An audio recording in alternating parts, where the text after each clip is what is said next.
Assalamualaikum warahmatullahi wabarakatuh.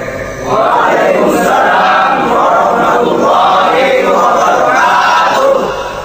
Bismillahi walhamdulillah, wassalatu wassalamu ala sayyidina rasulillah wa ala alihi wa sahbihi wa man tabi'ahu wa wala.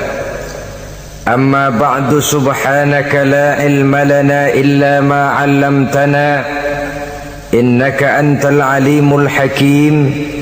La hawla wa la quwwata illa billahil aliyyil azim.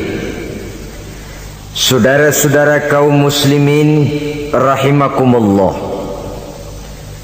sebagai agama sempurna, Islam memberikan bimbingan kepada manusia sejak ia berpribadi, berumah tangga, bertetangga, bermasyarakat, sampai kepada berbangsa dan bernegara. Adalah benar jikalau dalam ayat ketiga surah Al-Maidah Allah subhanahu wa ta'ala berfirman, Al-yawma akmaltu lakum dinakum wa atmamtu alaikum ni'mati wa raditu lakumul islam dina. Pada hari ini telah aku sempurnakan bagimu agamamu. Sempurna dalam arti bahwa nilai-nilai Islam menyentuh seluruh kegiatan hidup manusia, sejak dari yang sekecil-kecilnya sampai kepada yang sebesar-besarnya. Wa atmamtu alaikum ni'mati, aku cukupkan nikmatku kepadamu. Wa raditu lakumul islam dina, dan aku ridhoi Islam sebagai agama bagimu. Pada pertemuan kali ini kita akan membicarakan cuplikan kecil dari bagaimana hak-hak hidup bertetangga menurut ajaran Islam. Seperti yang kita maklum bahwa secara zahir tetangga adalah orang yang paling dekat hidupnya dengan kita. Apalagi jikalau kita adalah perantau. Walaupun hakikatnya seluruh manusia di permukaan bumi ini adalah perantau, tapi perantau dalam artian kita jauh dari kampung halaman tempat di mana kita dilahirkan, jauh dari ayah bunda, keluarga, sanak famili, dan handai tolan. Tidak selamanya hidup ini berjalan mulus. Kadang kita berhadapan dengan hal-hal yang tidak menyenangkan. Kadang kita bertemu dengan hal-hal yang tidak kita harapkan. Tentu bukan orang dari kampung yang datang menolong kita lebih dahulu, melainkan tetangga sebelah menyebelahlah barangkali yang akan melaksanakannya. Banyak orang merasa senang tinggal dalam satu lingkungan oleh karena ia mempunyai tetangga-tetangga yang sesuka hidup sosial, bermasyarakat, hormat menghormati, dan lain sebagainya. Tetapi tidak jarang orang merasakan lingkungannya sebagai neraka oleh karena tidak ada tetangga-tetangga yang dapat diajaknya untuk hidup bersosial. Demikian besar perhatian Islam terhadap hak-hak bertetangga ini, sehingga melalui hadis dari Abi Suraij Al-Khuzai, Rasulullah sallallahu alaihi wasallam bersabda, Man kana yu'minu billahi wal yawmil akhir falyuhsin ila jarihi. Rawahul Bukhari wa Muslim. Beliau bersabda, barang siapa yang beriman kepada Allah dan hari akhir, hendaklah ia berbuat baik kepada tetangganya. Iman kepada Allah dan hari akhir dijadikan taruhan untuk memberikan stres agar kita bisa berbuat baik kepada tetangga. Dengan kata lain, hanyalah orang yang beriman kepada Allah dan hari akhir saja yang akan bisa berbuat baik kepada tetangganya. Kalau demikian masalahnya, bagaimana cara berbuat baik kepada tetangga? Dengan kata lain, apa hak-hak dalam kehidupan bertetangga itu? Melalui hadis yang diriwayatkan oleh Amru ibnu Shu'aib, Rasulullah pernah bertanya kepada para sahabat di satu hari, atadruna ma haqqul jar? Saudara-saudara, tahukah kamu apa hak tetangga itu? Beliau sendiri kemudian menjawab, pertama, izasta'ana bika a'antahu. Apabila ia minta tolong kepadamu, hendaklah kamu memberikan pertolongan kepadanya. Ini merupakan hak di dalam kita bertetangga. Apabila orang datang minta tolong kepadamu dan kamu memang berada dalam satu posisi yang sanggup memberikan pertolongan, janganlah berat tangan untuk menolongnya. Sebab biasanya di dalam kehidupan bermasyarakat, jika kita tidak sanggup menghormati orang lain, jangan berharap orang lain akan mau menghormati kita. Jika kita berat tangan untuk memberikan pertolongan kepada orang lain, suatu saat bila kita mendapat kesulitan pun jangan terlalu berharap bahwa orang lain akan mau juga menolong kita. Bagaimana sikap kita, begitulah biasanya sikap orang lain kepada kita. Saudara-saudara kaum muslimin rahimakumullah, adat hidup adalah tolong menolong. Kewajiban kita adalah menolong tetangga.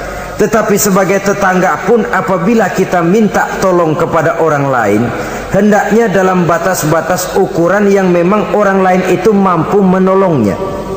Sesuatu yang kita memang berada di luar kesanggupan kita mengerjakannya. Jangan lalu menjadikan orang yang menolong kita sebagai satu andalan. Sebab biasanya sekali ditolong langganan. Setiap datang kesulitan, ke situ lagi kita lari. Manusia pada waktu-waktu tertentu punya juga titik jenuh. Ya, kalau duitnya lagi ada, pikirannya lagi enteng, napasnya lagi lega, mungkin dia mau menolong orang. Sekali, dua kali masih juga ditolong, 3 kali barangkali juga mungkin, 4 kali ke atas mukanya udah rada butek.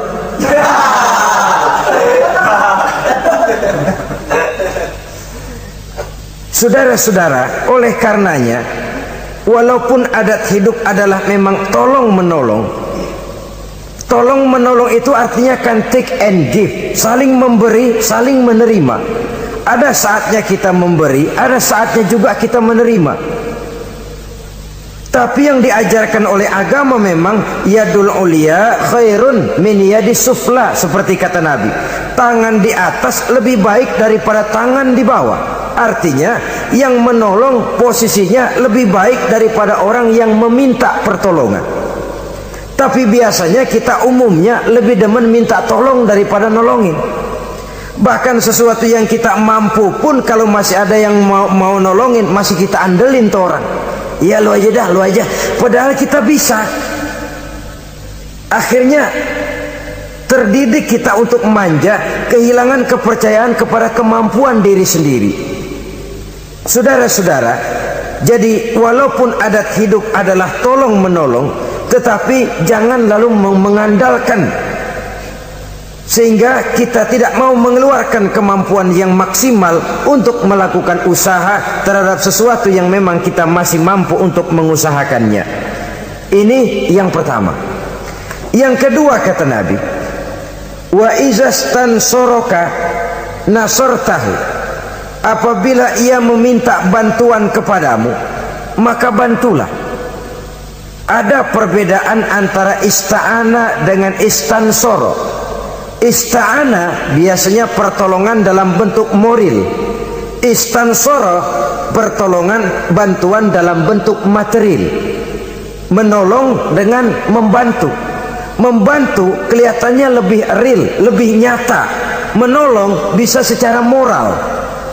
Keduanya diajarkan oleh agama. Orang yang datang minta tolong kepadamu, tolong dia. Orang yang datang meminta bantuan kepadamu dan kamu ada kemampuan untuk itu, bantu dia. Allah akan selalu menolong seorang hamba selama hamba itu masih mau menolong saudaranya. Allah selalu akan membantu seorang hamba selama hamba itu masih mau membantu saudaranya. Sehingga dengan demikian, orang yang kita tolong mungkin dia tidak bisa memberikan balasan kepada kita. Orang yang kita bantu barangkali juga tidak bisa memberikan balasan kepada kita. Allah yang akan memberikan balasan melalui jalan lain yang tidak pernah kita sangka-sangka barang sedikit pun. Termasuk jenis yang min haitsu la yahtasib. Termasuk jenis yang tidak kita perkirakan sebelumnya dari mana datangnya. Bahwa pertolongan kita kepada orang lain akan meluaskan jalan usaha kita. Bantuan kita kepada orang lain akan melancarkan rezeki kita sendiri. Tidak ada orang jatuh miskin karena rajin membantu orang lain. Tidak ada orang jatuh bangkrut karena murah tangan rajin sedekah. Wah, dulunya dia kaya banget Pak, cuman kerajinan sedekah bangkrut sekarang. Tidak ada. Belum pernah ada terjadi itu. Bukan bakhil yang menyebabkan orang jadi kaya, bukan sikap pemurah yang menyebabkan orang jatuh miskin. Malahan saudara-saudara, kaya itu kan ada dua macam tuh. Ada kaya majazi, ada kaya hakiki. Yang dinamakan kaya majazi, orang yang banyak hartanya tapi miskin hatinya. Sebenarnya hidupnya cukup, tapi dia masih selalu merasa kurang, maka dia tidak pernah cukup. Duitnya banyak, tapi perasaannya selalu miskin, maka dia miskin terus. Duitnya 1 juta, hilang 1.000, yang 1.000 dia pikirin, botak palanya.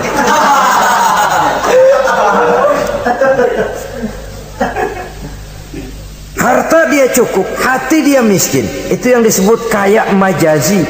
Cuma kaya dalam arti kulit luarnya saja.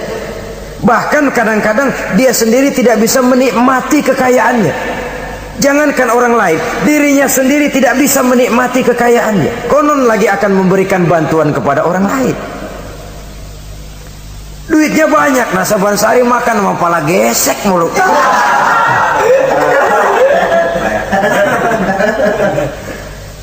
Jangankan orang lain, dia sendiri tidak bisa menikmati kekayaannya. Hawanya udah mau tekor aja udah.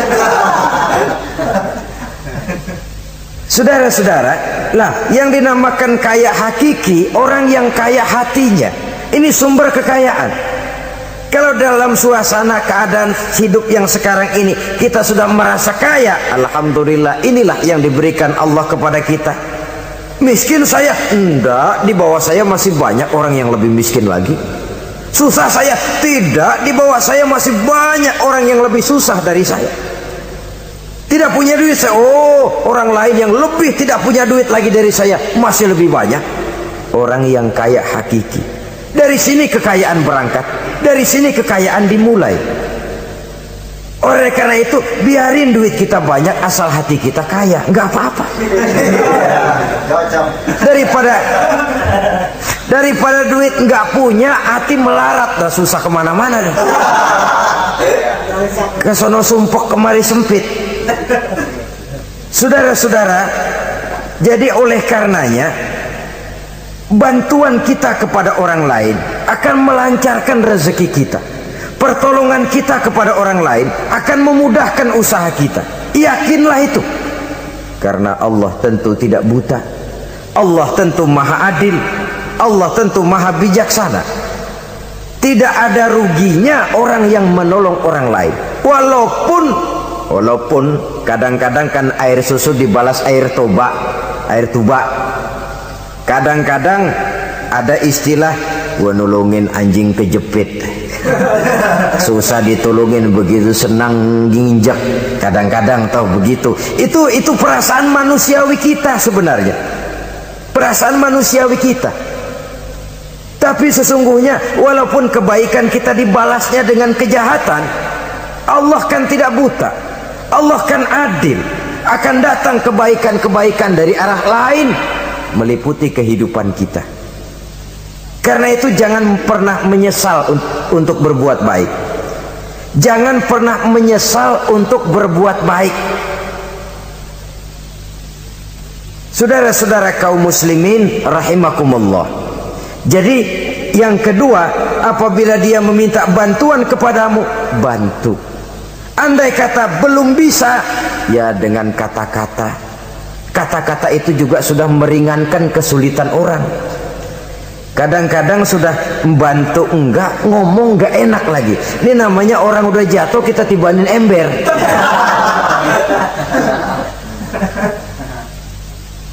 Orang sudah datang minta bantuan, kesulitan. Sudah gitu udah enggak kita kasih, ngomong kita pahit bener. Potongan lu mau minjem duit apa ada harapan ganti? Umpamanya saudara-saudara, taruh kata tidak bisa kita membantu secara real, bantulah dengan kata-kata. Syukur kalau dengan doa. Saat ini barangkali saya belum bisa bantu, mudah-mudahan dari tetangga lain barangkali bisa bantu, karena saya sendiri dalam posisi yang sedang agak sulit umpamanya. Bantulah dengan kata-kata, dengan doa, setidaknya dengan harapan, sehingga orang pulang walaupun tidak mendapatkan apa yang tidak dia ingin, apa yang dia inginkan tidak didapatkan, tapi setidaknya hatinya tidak terlalu sakit.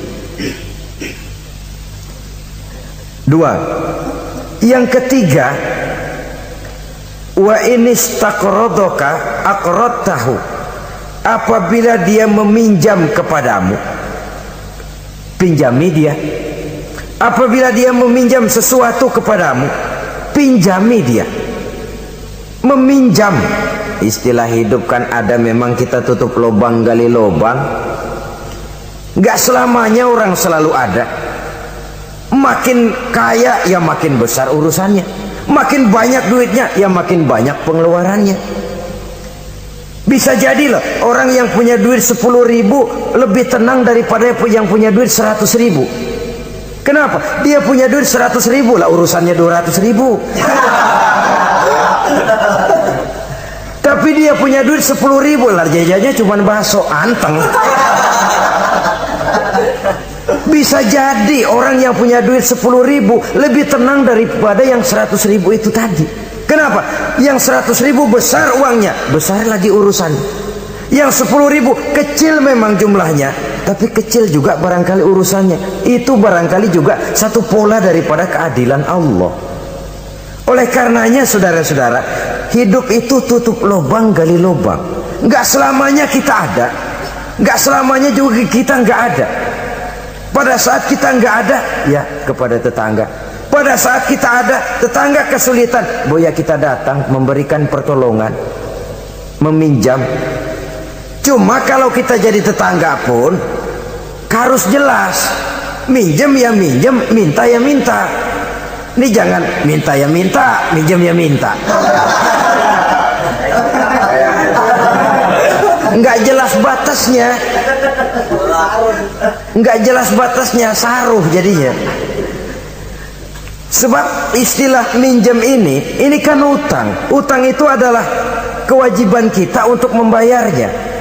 Jadi harus jelas, minta ya minta, minjam ya minjam. Jangan kalimat itu disamarkan, karena udah keseringan minta mulu, pakai istilah minjem dah. Minjem dulu ah duit, mau minta malu keseringan, minjem nih kata, padahal minta juga maksudnya. Samar jadinya. Dia juga, apabila dia meminjam sesuatu kepadamu, pinjami dia. Saudara-saudara, ya tentu tidak hanya dalam bentuk uang, dalam bentuk hal-hal yang memang wajar dalam bertetangga, pinjam meminjam. Teriskaan umpamanya tuh, lalu pisau, apa gunting, apa-apa.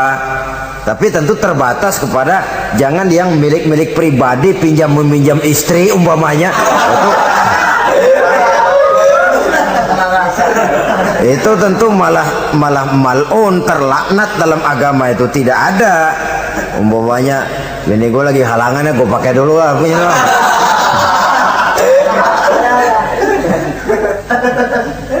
Apabila dia meminjam sesuatu kepadamu yang kamu ada, punya, pinjami dia. Sebab satu saat pun pasti akan terjadi di mana kita juga bisa minjam kepada orang lain. Dengan demikian akan terjadi saling pengertian. Sebaliknya kalau kita ada seret banget keluarnya, orang minjem, kita ada, orang tahu kita punya, nggak kita kasih, entar giliran kita perlu minjem, dia kan gitu juga bayar utang. Jangan, kalau dia jangan dah, puyuh bebuntut jangan dipinjemin.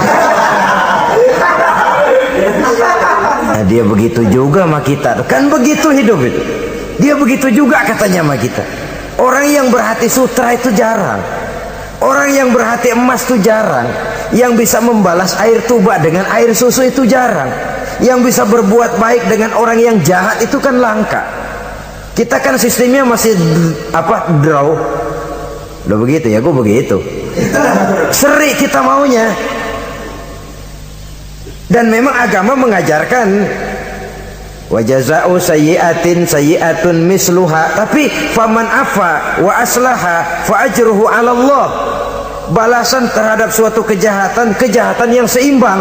Tapi kalau kamu berbuat baik dan mau memberi maaf, itu yang lebih baik dan itu yang akan dapat pahala. Jadi kalau orang pelit sama kita, kita pelit lagi, ya seri mang, seri. Artinya nilai diri kita tidak lebih baik daripada dia itu. Tapi kalau kita bisa baik sama tetangga yang pelit, pertama nilai kita lebih baik daripada dia. Yang kedua dia bingung diri dah.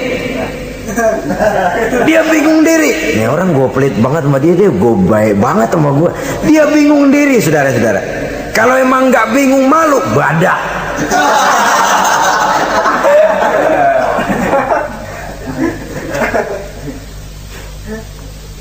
Berbuat baik kepada orang yang tidak baik kepada kita.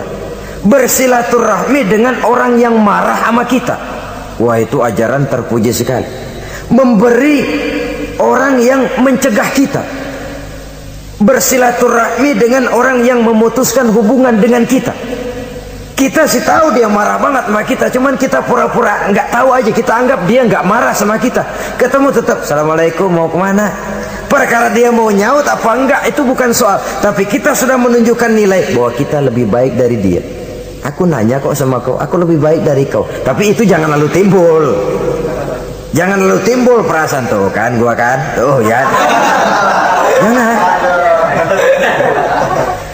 Dengan berbuat itu kita hanya ingin membuktikan bahwa kita tidak sama kok dengan dia. Dia boleh marah sama saya, tapi saya nggak bisa marah sama dia. Dia boleh pelit sama saya, tapi saya nggak bisa kok pelit sama dia seperti dia pelit kepada saya.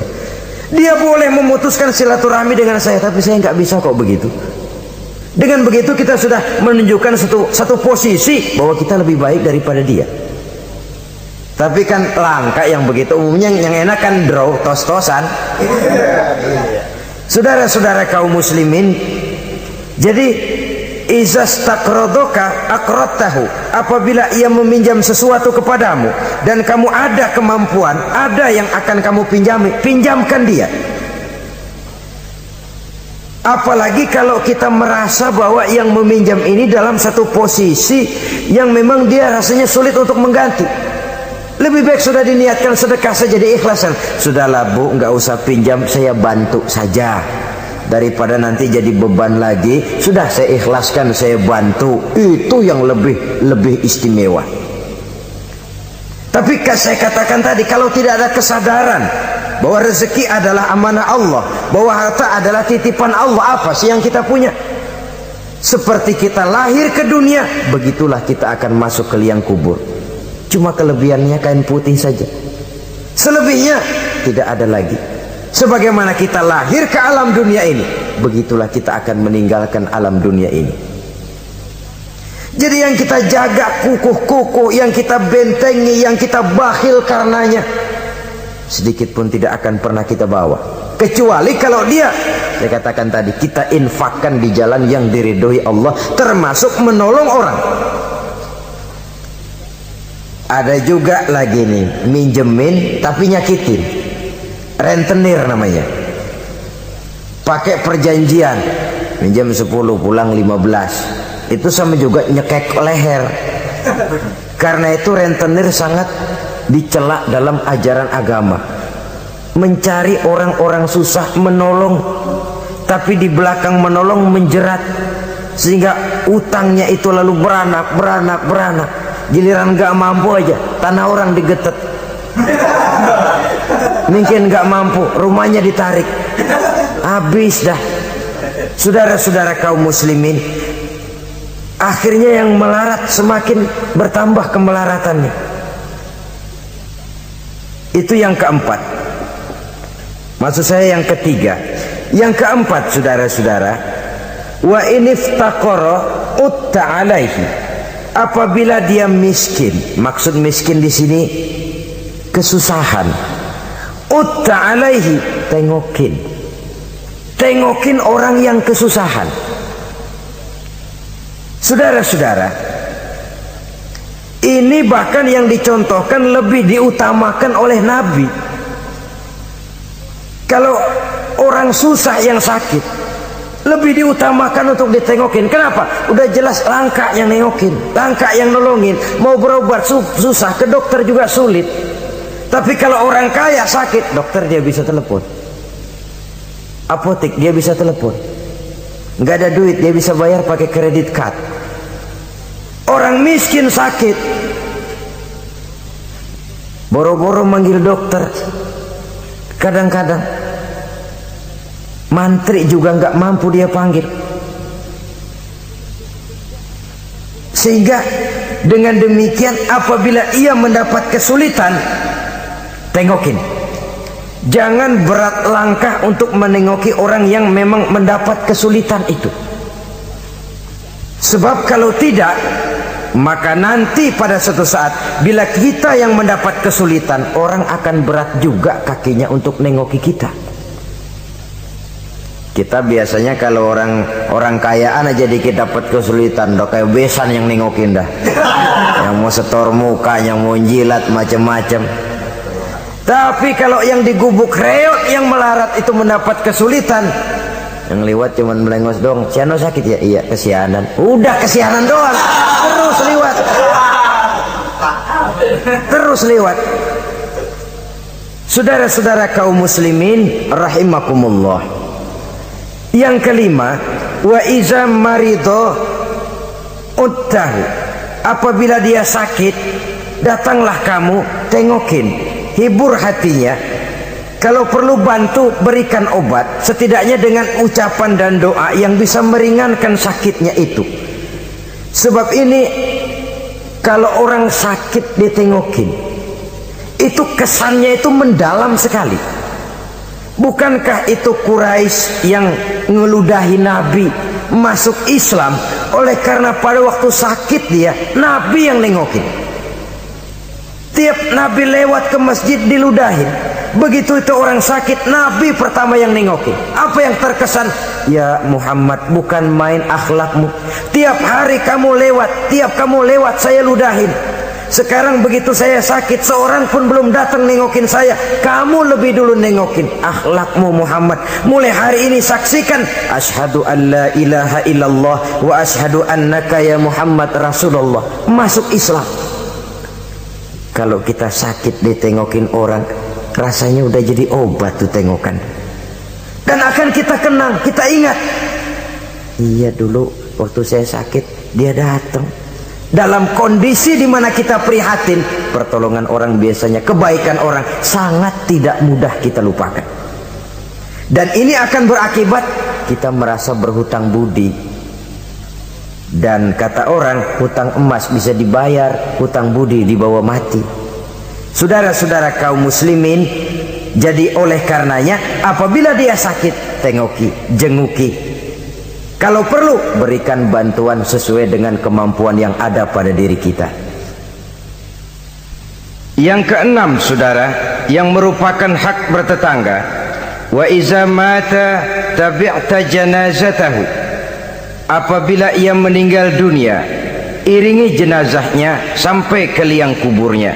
Dan ini sudah kita bicarakan pada pertemuan tentang hak-hak muslim beberapa waktu yang lalu. Yang ketujuh, hak bertetangga, wa in asabahu khairun hanna'tahu. Apabila ia mendapat kebaikan, hendaknya engkau ikut bersukacita. Senang kalau tetangga lagi senang. merasa suka kalau tetangga dapat nikmat. Alhamdulillah ya, tetangga kita udah bisa beli TV berwarna, mudah-mudahan kita bisa numpang nonton. Alhamdulillah. Jangan lantas sakit hati, gile udah beli TV berwarna, merah tuyul berapa biji nih?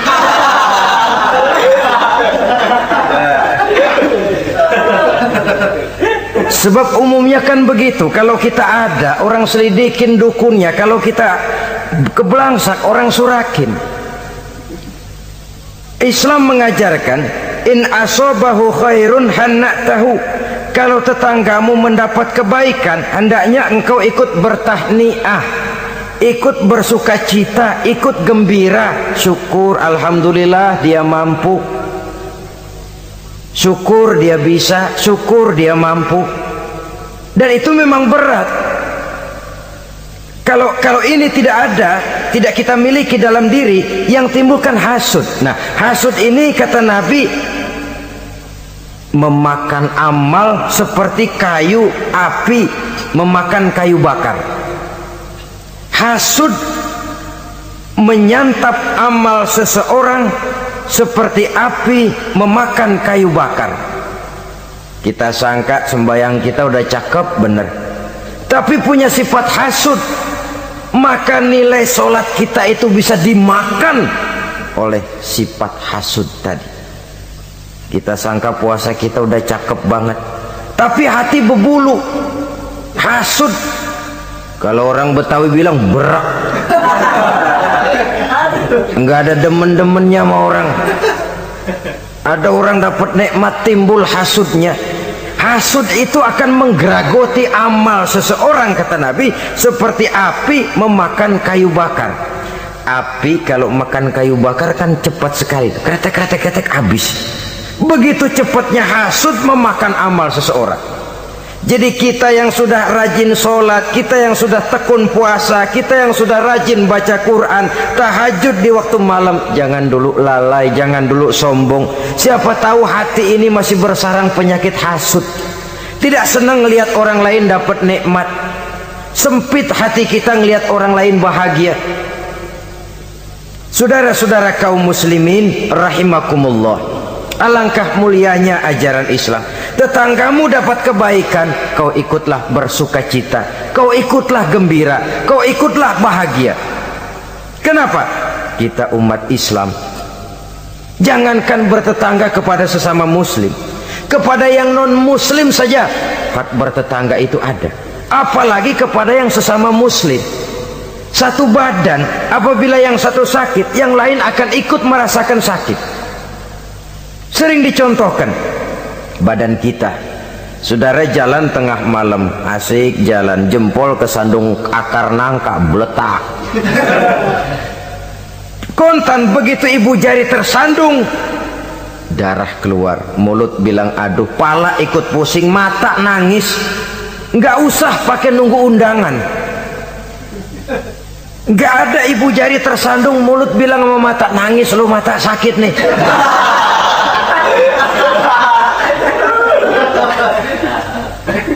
Kalau anak sekolahan bilang, ini yang disebut solidaritas sosial yang terjadi secara reflektif.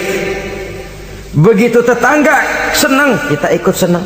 Tetangga susah, kita ikut susah. Reflektif. Sehingga dengan demikian kita ini bagaikan satu badan. Apabila yang satu sakit, yang lain ikut merasakan sakit. Lebih dari sekedar darah, ras, kita diikat dengan akidah. Dari akidah yang sama lahirlah rasa kesamaan, kesetiakawanan sosial istilah sekarang ini. Sehingga kesenjangan bahwa yang kaya makin kaya, yang miskin makin bangkrut tidak akan makin memuncak.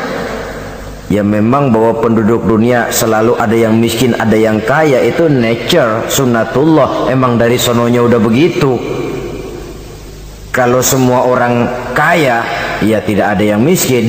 Semua orang miskin, ya tidak ada orang kaya. Logikanya seseorang dinamakan kaya karena ada yang miskin, orang disebut miskin karena ada yang kaya. Kenapa dia bilang kita bilang dia miskin? Kita ukur dari yang kaya. Kenapa kita bilang dia orang kaya? Kita ukur dari yang miskin. Jadi mestinya orang kaya itu terima kasih kepada orang miskin. Sebab kalau tidak ada orang miskin, orang kaya tidak ada.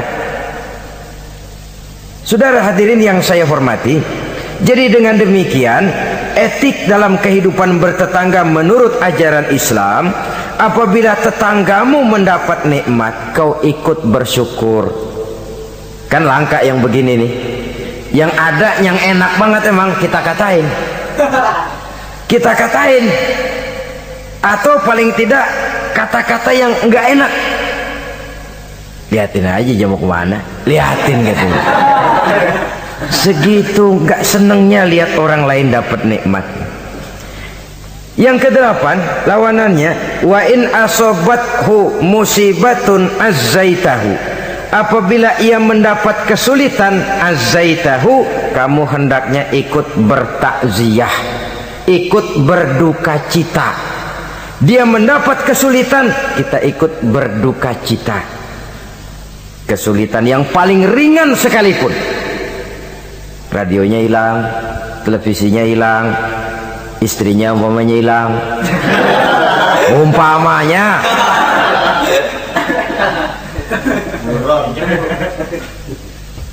Kesulitan yang menimpa dia kita rasakan juga sebagaimana kalau kesulitan itu datang menimpa kita. Kan ukurannya begitu. Kalau saya kena begitu enak enggak ya? Enggak enak. Dia juga begitu, maka saya harus ikut seperasaan dengan dia. Ada kesetiakawanan itu. Tapi memang dalam kehidupan lebih mudah cari teman yang bisa, yang mau diajak ketawa daripada cari teman yang bisa diajak nangis. Sehingga kata seorang penyair, in zada mali kullun nasi khulani wa in qalla mali fala khillun yusahibuni. Kalau harta saya banyak, semua orang mau nemenin saya, tapi kalau saya jatuh miskin, kagak ada yang nongol. Kalau kita lagi basah nih, rezeki lagi lancar, yang tumben ketemu ngaku encing sama kita. Iya, lagu encing lu ini. Ketemu baru itu encing katanya. Tapi begitu kita bangkrut, melarat, bangpak, rusak, laler, gak nemplok.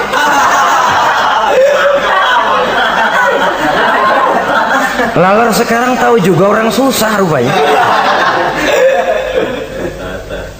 Begitulah kehidupan sesungguhnya, tapi tidak begitu yang diajarkan oleh agama. Saudaramu, tetanggamu mendapat kesulitan, kau hendaknya ikut juga berduka cita. Jangan senyum di atas penderitaan orang lain, jangan menari di bangkai orang lain, jangan tertawa di atas tangisan tetangga, jangan asal senang sendiri. Karena itu pernah dicontohkan, kebebasan kita hakikatnya dibatasi oleh kebebasan orang lain. Kebebasan mutlak tidak ada. Kalau saya beli radio, kalau saya berpikir menurut saya sendiri, radio gue, yang beli gue, pakai duit gue setel di rumah gue, sekeras-kerasnya, ada apa malu pada? Itu kan kalau menurut saya. Tapi tetangga sebelah saya kan juga mikirnya begitu. Mata gue, yang ngantuk gue tidur di kamar gue, ngapa suara radio lu masuk kemari?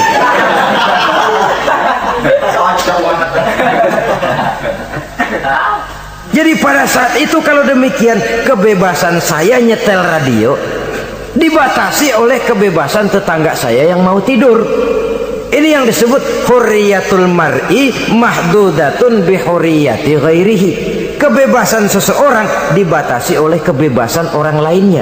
Kebebasan dalam arti mutlak sudah tidak ada hakikatnya.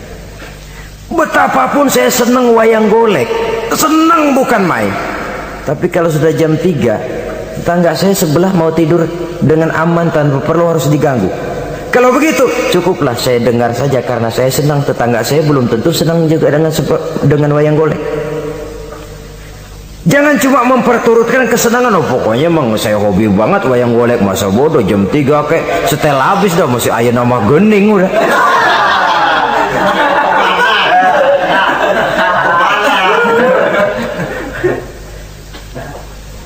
Baiklah saudara-saudara, jadi yang ke-9 sekarang, wala tastazillu alaihil bina fatahjubu anhu rihu illa biiznihi.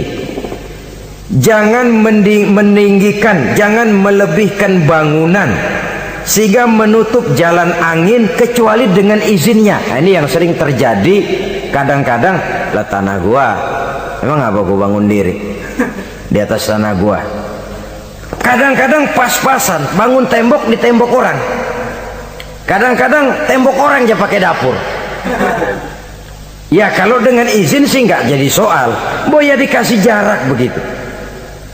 Kadang-kadang ngambil pas sehingga jatuhnya air genteng kita ke tanah orang lain, itu pun kalau tidak dengan izin orang yang bersangkutan, itu sudah mengganggu hak bertetangga. Saudara-saudara, begitu etisnya Islam melindungi hak-hak orang lain, sehingga jalan angin saja kalau orang lain jadi sumpah, itu sudah mengganggu etika bertetangga. Walaupun batas tanahnya memang itu, tapi boleh dikasih jarak setengah meter, apa 1 meter untuk lintas angin supaya ada sirkulasi udara dan lain sebagainya. Sehingga dengan demikian akan timbul saling pengertian. Dan kalau sudah ada saling timbul pengertian, maka kenikmatan bertetangga itu ada. Nah, lebih celaka lagi kalau nanti jor-jorannya jor-joran bangun-bangunan. Lo bangun 2 tingkat, gua 3 ntar. Yang sebelahnya 4, yang sebelahnya 6. Kalau sudah begitu, apalagi motifnya untuk menunjukkan bahwa saya lebih hebat dari tetangga sebelah, kita akan terjebak kepada alhaakumut takatsur hatta zurtumul maqabir. Lalai oleh karena berlomba memperbanyak itu saja. Kebanggaan materi, kebanggaan terhadap sesuatu yang kalau kita kembali menghadap Allah tidak akan pernah kita bawa. Itu yang kita agulkan. Kebun saya, mobil saya, tanah saya, pabrik saya. Tidakkah juga dia bertanya, kalau saya mati apa yang akan saya bawa? Pabrik itu, kebun itu, peternakan itu akan ikutkah bersama saya ke liang lahat? Kebanggaan material karena itu sering melahirkan status sosial, dikejar-kejar orang. Tapi kebanggaan moral, yaitu bekal yang cukup di saat kembali kita menghadap Allah, memang tidak kelihatan, jadi dia tidak bisa jadi status simbol yang melahirkan kebanggaan. Yang ke-10, wala tu'zihi, jangan menyakiti tetangga, baik dengan ucapan ataupun juga dengan perbuatan. Ucapan ataupun perbuatan. Wa iza staraita fakihatan fa'ahdilahu, apabila kamu membeli buah-buahan, bagi tuh tetangga, bagi tetangga. Wa illam taf'al, kalau memang tidak bisa membagi, belinya juga pas-pasan, boro-boro membagi, ngatur anak sendiri juga bingung. Renato anak 6 bagaimana ini? Umpamanya boro-boro membagi untuk jatah anak sendiri kita bingung. Wa illam taf'al, kalau memang kamu tidak bisa bagi, fa'adkhil hasirron, jangan demonstratif, bawa ngumpet-ngumpet jalan belakang kek, jangan diteng-teng tuh duren di hidung tetangga. Duren, oi, duren. Fa'adkhil hasirron, bawa masuk ngumpet-ngumpet. Wala yakhruju biha waladuka liyaghizu biha waladahu. Nah ini anak kita bawa ngumpet masuk, tapi anak kita juga dipesan makan di rumah aja dah, nggak enak sama tetangga. Jangan malah anak kita ajukin, disuruh lu bawa makan di depan anaknya.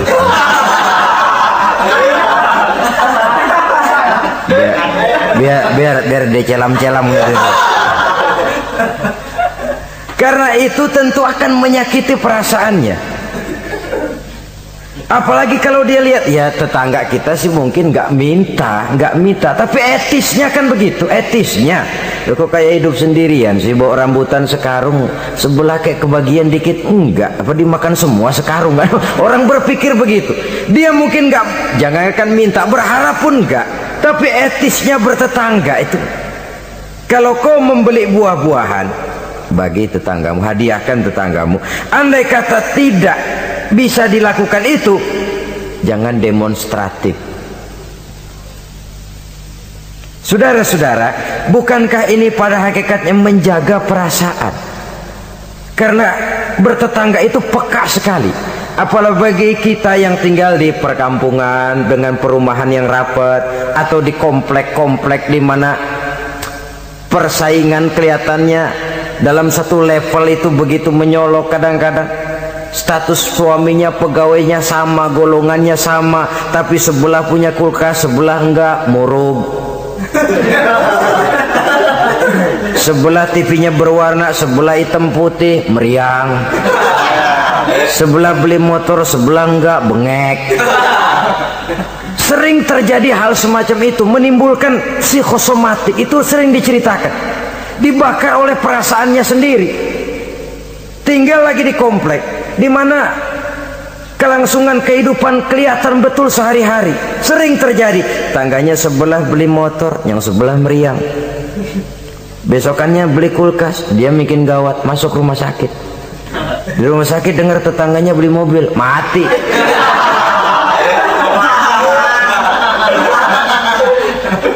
Disiksa oleh perasaannya sendiri, sehingga persaingan itu lalu nanti tidak sehat. Kalau dia nggak bisa, orang dia hasudin. Kalau hasud masih nggak mempan, orang lain dia bakar supaya hasud juga. Nah, ini nih celakanya. Sudah dia nggak senang sama seseorang, orang lain dibakar juga untuk tidak senang kepada orang itu. Ini yang marahan pakai ngebon, marahan pakai ngundang, marahannya masih ano. Orang lah sudahlah dia sendiri nggak seneng, orang lain diajak juga, dipengaruhi lagi supaya nggak seneng sama orang itu. Nih dajalnya betul ini. Mestinya bahkan etisnya, kalau kita nggak seneng kepada orang, cukup kita. Orang lain malah, oh dia baik kok, baik, tapi kok kamu, ya saya cuma kebetulan, dia baik kok, silakan aja. Mestinya malah begitu. Ini yang terbalik tidak. Kita kalau sudah nggak senang sama orang, ngerambat. Udah, jangan deketin dia. Ajak lagi sana, gosok lagi, gosok. Habis orang digosokin supaya nggak senang juga sama kita. Nah yang digosok kayak batu cincin lagi, mau aja.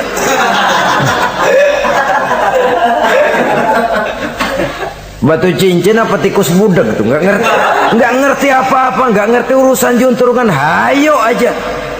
Saudara-saudara kaum muslimin, begitu perhatian Islam di dalam menjaga perasaan bertetangga. Sampai dalam hal-hal yang kayak begini, jangan melukai perasaan orang. Ini kan kelihatannya sepele, soal kita belilah, yang beli buah saya, pakai duit saya. Iya, itu perasaan kita. Orang lain tetangga juga belum tentu minta kok, belum tentu juga kepengen. Tapi dari segi etisnya bertetangga, bahwa kita menghormati dia, ada perasaan itu. Yang ke-11, wala tu'zihi bikitari kidrika, jangan juga kamu menyakiti dia, tetanggamu, dengan bau masakanmu. Bau masakan ini yang dimaksud tentu tetangga sebelah kelaparan. Kita udah nggak membantuin ngirimin makanan, baunya doang kita kirimin.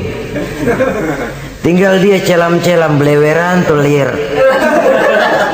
Saudara-saudara, ini juga termasuk demonstratif. Nabi mengajarkan, iza tobakhta marokotan fa'aksir ma'aha wa ta'ahad jironaka. Apabila kamu bikin sayur, banyakin kuahnya, bagiin tetanggamu. Tapi jangan ditafsirkan mentah ini hadis. Begitu nyayur, kuah mulu. Tangga semua kebagian ya, cuman air. Ya tidak berarti harus ditafsirkan secara mentah demikian itu, saudara-saudara. Tapi ini ada kaitannya dengan yang ke-11 tadi, bahwa menjaga perasaan bertetangga. Kemudian pertanyaan ini ditutup oleh Nabi, summa qala atadruna ma haqqul jar? Sudah tahukah kamu apa hak tetangga itu? Wallazi nafsi biyadihi la yuballighu haqqal jar illa man rahimahullah. Demi yang jiwaku berada di tangannya, demi Allah, orang sulit untuk memberikan hak tetangga, untuk menyampaikan hak tetangga kalau bukan dengan rahmat Allah. Sebab hanya rahmat Allah itu yang datang di hati kita. Kita bisa menolong orang lain, kita bisa membantu orang lain. Kalau tidak ada rahmat Allah di hati sini, sulit loh, berat nolong orang itu. Kalau tidak ada rahmat Allah di sini, orang lain dapat kesenangan, kita ikut gembira, itu sulit. Kalau tidak ada rahmat Allah di sini, orang lain dapat musibah, kita merasa juga dapat musibah, sulit. Hanya orang yang di hatinya ada rahmat Allah yang punya perasaan seperti itu. Itu Nabi sumpah, wallazi nafsi biyadih, demi Allah yang jiwaku berada di tangannya. Yang bisa menyampaikan hak tetangga hanyalah orang yang memang dapat rahmat dari Allah Subhanahu wa ta'ala. Dia minta tolong, kita tolong. Dia minta bantuan, kita bantu. Dia minjam, kita berikan pinjaman. Dia miskin, kita tengoki. Dia sakit, kita jenguk. Dia meninggal, kita iringi jenazahnya. Dia dapat kebaikan, kita ikut gembira. Dia dapat kesulitan, kita ikut bersedih. Kita yang mendapat nikmat sedikit, kita bagi dia, kita berikan kenikmatan. Kalau bukan rahmat Allah, rasanya sulitlah untuk berbuat seperti itu. Hanya dengan rahmat Allah. Dan oleh karena dengan rahmat Allah, maka rahmat itu tidak diberikan kepada setiap orang. Artinya, walaupun kita setiap orang barangkali tahu tentang hak bertetangga seperti ini, tapi tidak setiap orang bisa menjalani hak-hak bertetangga seperti ini. Saudara-saudara kaum muslimin rahimahullah, akhirnya kita manusia sebagai zon politiken, makhluk sosial yang memerlukan keberadaan orang lain, kita menyadari tidak seorang pun di antara kita yang sanggup memenuhi keperluan hidup kita secara sendirian. Kita perlu orang lain, sebagaimana orang lain juga memerlukan kita. Oleh karena itu, mengukur orang lain dengan diri sendiri merupakan satu cara untuk menegakkan hak-hak bertetangga. Kalau saya digituin enak nggak? Nggak enak. Orang lain juga begitu. Kalau saya diginiin enak nggak? Enak. Orang lain juga begitu. Apa yang tidak enak terjadi pada diri kita, tentunya akan tidak enak juga jika terjadi pada diri orang lain. Sepanjang itu yang jadi barometer, kita tidak akan merasa benar sendirian. Sebab orang benar itu bagus, tapi merasa benar itu yang jelek. Orang pintar itu baik, tapi merasa pintar itu yang jelek. Sebab tatkala kita merasa bahwa kita benar, sebenarnya bahwa kita paling benar, sebenarnya iblis sudah masuk ke dalam hati kita. Ditumbuhkannya sikap ujub, menganggap remeh orang lain, menganggap enteng orang lain, merasa dihinggapi oleh penyakit superioritas kompleks, kata orang. Merasa dialah yang paling segala-galanya. Dan ini sudah penyakit hati yang juga sangat berbahaya, karena ujub pun termasuk bisa menghancurkan amalan kita dalam kehidupan ini. Oleh karenanya, maka di dalam hak-hak bertetangga ini, apabila hak ini kita tidak berikan, tentu ada sanksinya. Ya, sanksi sosial dalam kehidupan di dunia ini, kita akan terkucil. Tinggal di tengah masyarakat tapi dikucilkan, keberadaan kita dianggap sama dengan tidak ada. Kan gak enak orang begitu. Ada tapi dianggap gak ada. Nah, yang begitu lewatin aja dah, cuekin aja. Ada, masih ada, sudah dianggap gak ada. Apalagi udah gak ada beneran, orang lupa banget. Ada dianggap gak ada. Alangkah ruginya kalau sampai hal itu terjadi pada diri kita. Keberadaan kita, eksistensi kita ini, kalau bisa memberikan warna dan dampak dalam kehidupan, keberadaan kita itu diakui oleh lingkungan. Sehingga dengan demikian kita punya nilai, walaupun itu yang bukan kita cari, tapi nilai itu akan memberikan poin di dalam kehidupan kita di tengah-tengah masyarakat. Jangan lupa, masyarakat punya hukum yang tidak tertulis, tapi kekuatannya lebih kuat dari hukum tertulis. Kejam, sehingga orang bilang sekali arang tercoreng di dahi, selamanya akan selalu dikenang. Karena itu, pandai-pandailah kita hidup bermasyarakat, pandai-pandailah kita hidup bertetangga, karena memang Allah Subhanahu wa ta'ala menjelaskan, ya ayuhan nas, inna khalaqnakum min zakari wa unsa, wa ja'alnakum syu'uba wa qabaila lita'arafu, inna akramakum indallahi atqakum. Wahai manusia, sesungguhnya telah kami jadikan kamu dari laki-laki dan perempuan. Kami jadikan kamu bersuku-suku dan berbangsa-bangsa, tidak untuk berpecah belah, tidak untuk saling silang, tidak untuk bersengketa, tidak untuk memusuhi dan menumpahkan darah, saling menghina, meremehkan dan mengentengkan orang lain. Tujuan kamu diciptakan dari laki-laki dan perempuan, bersuku-suku dan berbangsa-bangsa, tidak lain lita'arafu, agar kamu saling mengenal satu sama lain. Saling mengenal, bukan saling tidak mengenal. Jangan sampai terjadi tidak mau saling mengenal. Quran memberikan peringatan, tujuan penciptaan laki-laki perempuan, bersuku-suku dan berbangsa-bangsa tidak lain adalah agar kita satu dengan yang lain saling mengenal. Inna akramakum indallahi atqakum. Yang paling mulia bukan yang rumahnya paling bagus, yang paling mulia bukan yang kendaraannya paling hebat, yang paling mulia bukan yang hartanya paling banyak. Inna akramakum indallahi atqakum. Yang paling mulia di antara kamu dalam pandangan Allah adalah orang yang paling bertakwa kepadanya. Ke arah itu kita berjalan, dan ke arah itu kita membina kehidupan bertetangga, menjadi tetangga yang bertakwa kepada Allah Subhanahu wa ta'ala. Semoga Allah memberikan rahmatnya kepada kita bersama. Amin. Sehingga di hati ini ada kesadaran untuk memperhatikan tentang hak-hak bertetangga ini. Amin. Terima kasih atas perhatian saudara. Mohon maaf atas segala kekurangan. Usikum wa nafsi bitaqwallah. Wassalamualaikum warahmatullahi wabarakatuh. Waalaikumsalam.